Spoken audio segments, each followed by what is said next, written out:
Good morning. Hello. Oh, Margot's desperate to be involved. It's because we've got the heater here. So first of all, I'm sorry, we were very grumpy last week in our Chateau Chat. Well, I'm still grumpy. Oh, you're not. I like being grumpy. Yes, I don't like you being grumpy. Snow White. Oh, you're allowed to make jokes about you being short, but I'm not. I don't think anybody's allowed to make jokes about anything anymore, are they? And certainly not, persons of restricted growth like myself. We started off really well, haven't we? Anyway, as I was saying, sorry we were very grumpy last week. We just had one of those weeks where everything went wrong. But the sun is shining, as you can see. We thought we'd sit in front of the window so you can see how sunny it is. It's one of those beautiful frosty mornings. Yeah. We are warm-ish because we are sat on the heater. But we have hope. We have hope. We always have hope. We are hoping the motherboards from the boiler. The mother and her little family of other boards. Are being looked at. They're being... As we speak. Yes.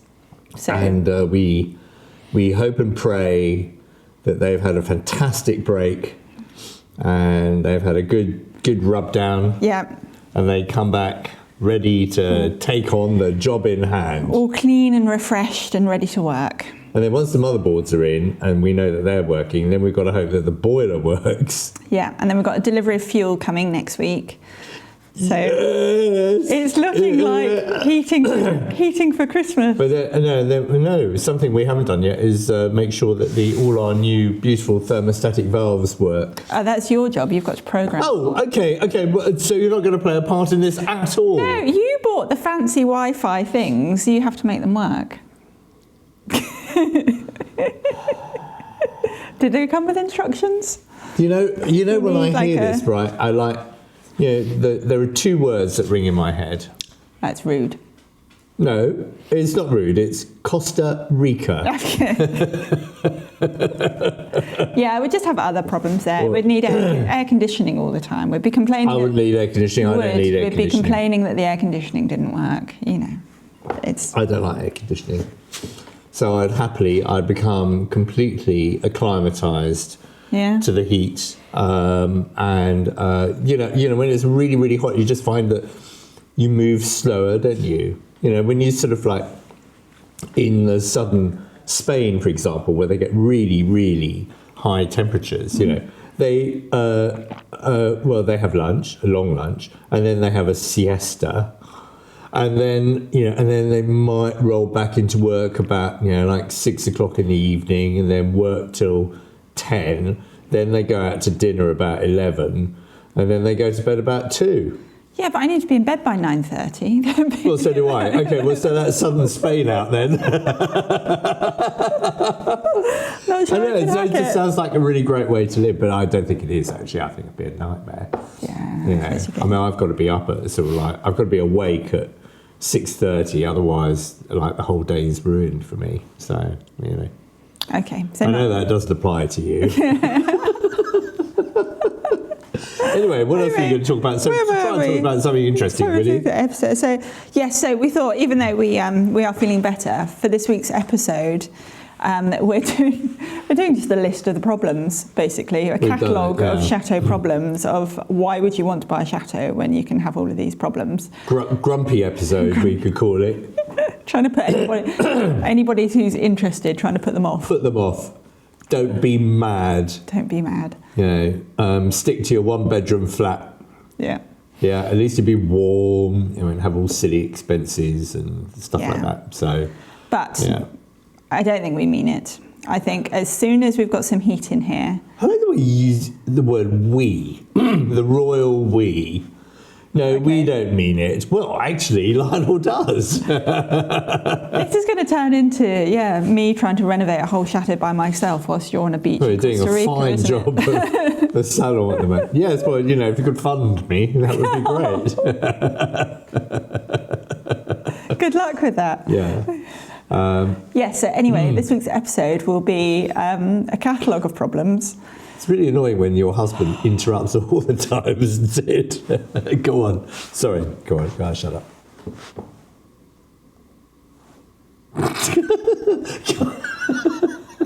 See, this is why we don't get anything done. Honestly, every day is like this. And I wanted to say thank you to Lynn, who very kindly offered us somewhere to stay when we were so grumpy last week. So kind of her. Thank you, Lynn. We're okay. We're just grumpy. We were just grumpy. We're fine now. Everything will be fine. Everything will be fine.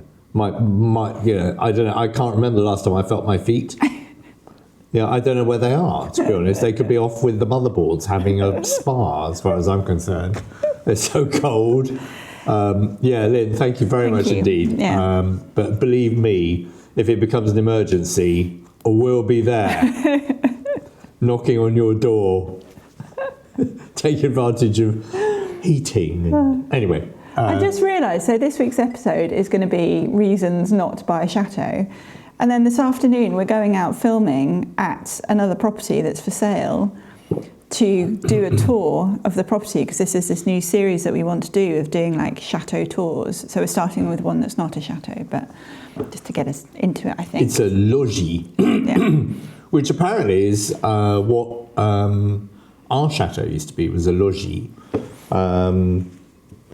Before it got translates to logis. Well, I don't know, more like a place where you live. Well, yeah, but sort of like more like a not so smart collection of buildings, and then they've just been tarted up over the years, haven't they, and turned into tarted up. It's like grand design. Somebody's gone in and done a bit of a home makeover and turned it into something else. Well, yes, exactly. That's exactly what they. I don't know why there was people who just get stuck on this idea that you should be maintaining a historic building in the way it was originally built, but it was never originally built in a particular way. No, it's always changed. It's changed. It's evolved. And certainly our intention is to respect the building for its beauty and for its space. But I mean, we're not going to be recreating some museum. I don't want to live in a museum. Do you want to live in a museum? No. Actually, which museum would you live in? I'd live in the National, the History Museum in London with all the natural history. Yeah, really? with the dinosaurs and stuff. That'd be great. Wouldn't that be great? And see a separation. You'll be in Costa Rica. I'll be living in a museum in London. No. The museums. I'd live in probably Tate Modern in London. Actually, that'd be nice. Guggenheim. I imagine Tate Modern's quite chilly though. Big old building, isn't it? Oh, and you reckon the Natural History Museum will have better heating? That's true. But I could. That's all we talk about. Right, but talk about a big building, a big museum in London, and then it all comes down to, I wonder how cosy it'll be able to cozy up with the dinosaurs. Yeah, no, I could snuggle up to a woolly mammoth. I'd be fine. It's enough of that, darling. We don't want to know about your habits. So, where was I again? Where was I again? I just realised this was a shower thought. Having just realised that we've done a whole episode of like reasons not to live in a chateau because it's a nightmare, then probably the episode next week will be, but why don't you buy this chateau? So, it might be a little bit of mixed messages, but it's all good. But come buy a chateau. You know you want to. Yeah, you want to. Yeah. We're not estate agents. We're not getting any commission for this. We're just nosy. We want to go and have a look around other properties. We're just being nosy. So and they've been very, very kind to allow us to, I suppose, as a test, really, see what we can do. And ostensibly, it's for our YouTube channel. It's not for them. So, but we're going to give them like the nice drone shots and that kind of stuff, so that they get. All right, enough of that. I don't want competitors. Oh no, but there are only 2 people watching this. So. There's not 2 people. Anyway, it's going to be on YouTube. So what's the? Yeah, true. But anyway, that's something to look forward to. Yeah. I hope it works out well, actually, because it was an idea we had, which would be. It's all very well. There's only... What? Nothing. Oh, okay. Okay, so this is a long-running problem that we have, right? Is that because we tend to be quite close, we tend to also have same ideas at the same time, or possibly with a delay of maybe like 5 or 10 seconds. And I can see you. This one was my idea. This was definitely my idea. Because I've watched lots of like chateau tours on YouTube, and I love them because I just love being able to have a look around. So because you're nosy. Because I am nosy. So and because we both have big noses.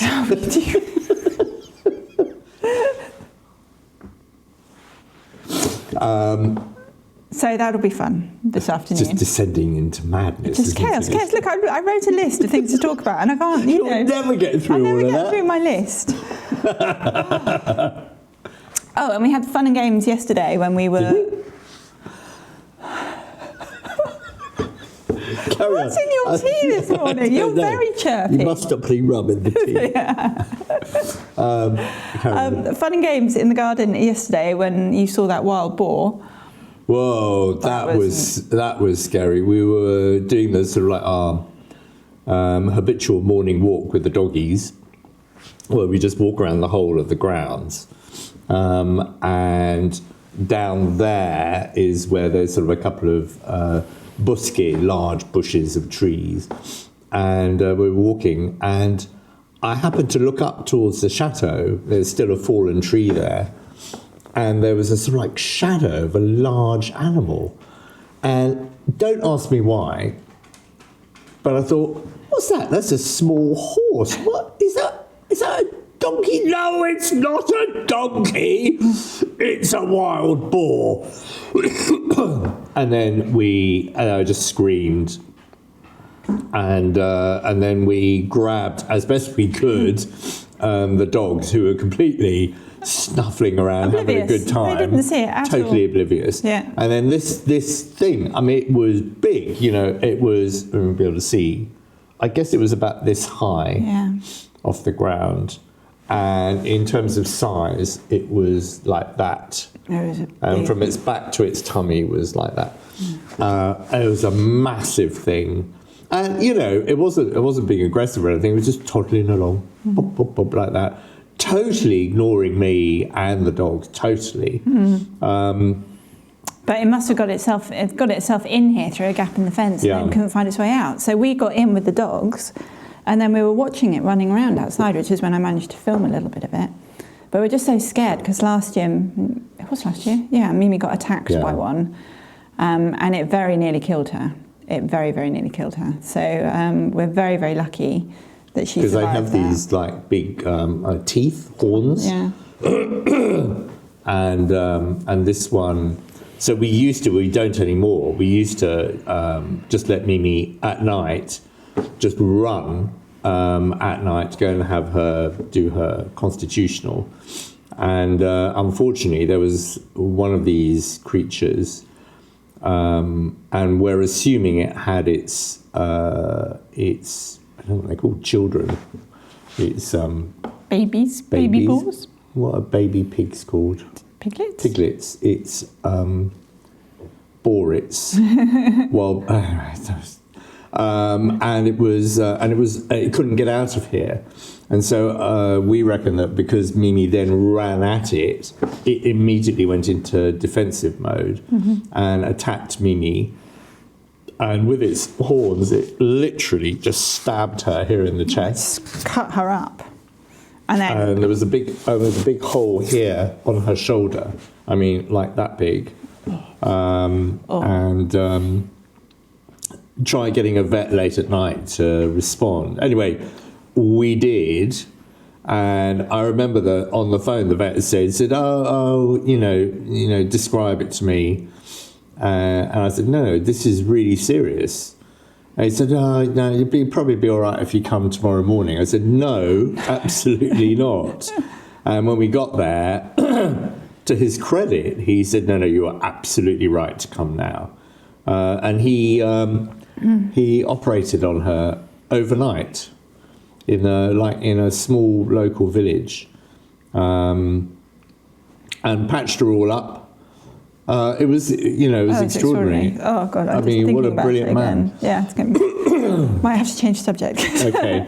Anyway, she's recovered. She's fine. She's fine. So now we're very, very careful. We hate those things, and if we see one, run a mile. So one day we will do proper fencing all the way around, because you can get wild boar fencing that's strong enough to keep them out. And we'll go all the way around with it, because there's some big holes in the fence. You said that in. One day again, didn't you? One day. One day. Yeah. But, the fact remains that they are still more afraid of us than we are afraid of them. Yes, it's only if you corner one or they've got their babies that you have a problem. They'll run off. We've been on a walk in the woods, and like a whole troop of them. So we were walking along a path, and a whole troop of them just ran in the woods. And you saw them. I mean, they are really big, these things. Big. You do not want to get on the wrong side of something like that, because it could kill you. So, but they are big, big buggers. Yeah. They really are. So, what else did you want to talk about, darling, before I interrupt you again? No, that was all of my list, actually. Oh, really? Yeah. Have you run out? I've run out, that's it. Oh, We're done. come on. We've got nothing else to talk about. Oh, come on, you must have something else to talk about. No. Is that it? That's we talked about noses, talked about Costa Rica. We can't just talk about Costa Rica every episode. All right, where else? Okay, so here we go. So this is quite a good one, which I keep, bringing up. So if we didn't live here, where would be your dream country to live? I don't know. I just can't imagine living anywhere else now. I don't know. I can't imagine it. I want to do this. I want to make this really beautiful and be here and explore France, because the problem is we're so busy doing everything that we haven't really got out and about yet. We haven't seen much of France, which I really want to do. I had a notification on my phone fairly recently saying, did you realise it was a year ago, that we visited, what was was it Chambord? No, the chateau. Chenonceau. Chenonceau, which we had a great time. We just had a sort of cheap lunch there, which was very good, and then we spent pretty much all day just wandering around the gardens and the chateau, and it was just so it was lovely, relaxing. There were some very, very entertaining Americans there, being very American, and taking pictures of everything. I kept trying to sort of get in their pictures. But poor people got home and looked at their holiday snaps and said, who the hell is that? Why is he in all your pictures? But I remember at the time that we vowed that we were going to have a day out once a month. We were going to do one of the grand chateaux once a month. Yeah. So by now we would have done 13 in all. Yeah. And we've only done one. Yeah. We haven't done another day out. So. Which is ludicrous. Yeah. Just madness. No wonder we get sort of like cabin fever when we're here. You get to the point where you just go, it's gorgeous, it's beautiful, but I need some. I don't know. I personally need the sort of like buzz of a city every so often. I need that, frenetic. Isn't that funny that our idea of a day out from the chateau is going to visit another chateau? Yeah. Yeah, it's a bit mad, isn't it? And I was going around with my phone. I've got an app on my phone which will capture colours on walls so that I can replicate it. And it's called Adobe Capture, and you can go around and you can just fill the frame with the colour of the paint. And in theory, you can use the information from that to replicate it in a paint. And I was doing a lot of that at that chateau. I do it a lot, actually. If you see sort of like a beautiful colour on the outside of a building, or I've done it on shutters as well. Yeah, it's nice. It's a nice way of recording things. Yeah. And also just sort of like remembering colours that you really liked, that I don't, it's weird, isn't it? Because colours are very difficult to remember. I guess in the same way as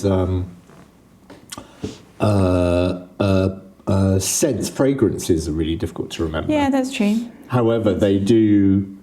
Every time sometimes you pick up a scent. just last week, we had lots of rain, and I was walking outside and it was cold, and just the smell of the rain and that, I guess everything about it just brought back the idea of walking to school. I went to boarding school in France, and the idea just brought back the whole thing of having to walk, I don't know, it was sort of like 3 or 4 kilometres to school every morning in the rain. The smell, everything about it. It's extraordinary. We haven't done anything about our fragrances, darling. No. No, we need to do that. It's another episode. That's another episode. You could go and get one there, look, and show these lovely people what we want to do. I've got Mimi on my foot. Thank you, Mimi. So we have we've employed the services of a rather important fragrance company in the UK. We briefed them about the chateau and about the type of smell. So the idea is that we would create a smelly candle. That's not the way to describe it. It's not a professional. Smelly candle. High end, is it? No, a beautiful perfumed candle for your home, amongst other things. But also, we wanted to create an actual fragrance. Like that. I know this seems like madness when we haven't done the house, but this is just a little side project that, is something nice to think about, something else. And there are some really... this one's great.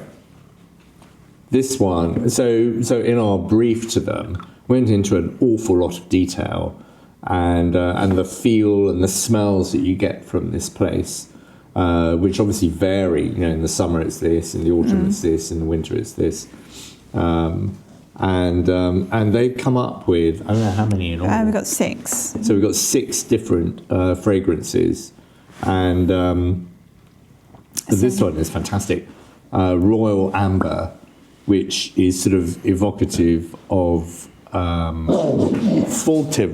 Blimey, there's something going on here. Oh, there's a row. There's a row, which is... Can you smell that? Oh, God, it's absolutely beautiful. I mean, I can't believe... I mean, they said that our brief that we gave them was probably the most in-depth brief that they've ever received, including with lots and lots of photographs, obviously.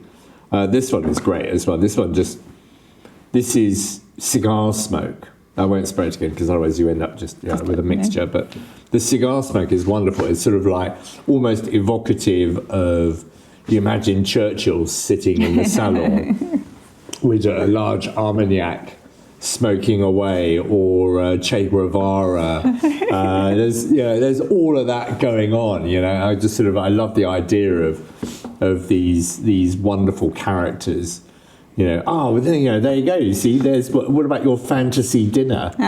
Who would you invite to your fantasy? Anyway, these we're going to do something about this, and we're going to do a program about these, and do a sort of a smelling session. Scratch and sniff. Keeps bearing its ugly head. Yes, not the dead fly. not the dead flies. No, absolutely. But so I think that's a project for after Christmas. We'll get into that. Yeah, definitely. Nice distraction, anyway. So thank you very much for watching, as usual. And we will talk to you again soon. We will talk to you again soon. Next Wednesday, we might even have heating. You'll know we'll be sitting here in T-shirts. T-shirts, yeah. I'll have my sun hat on. Yeah. Anyway, we'll see you next week. See you next week. Bye. Bye.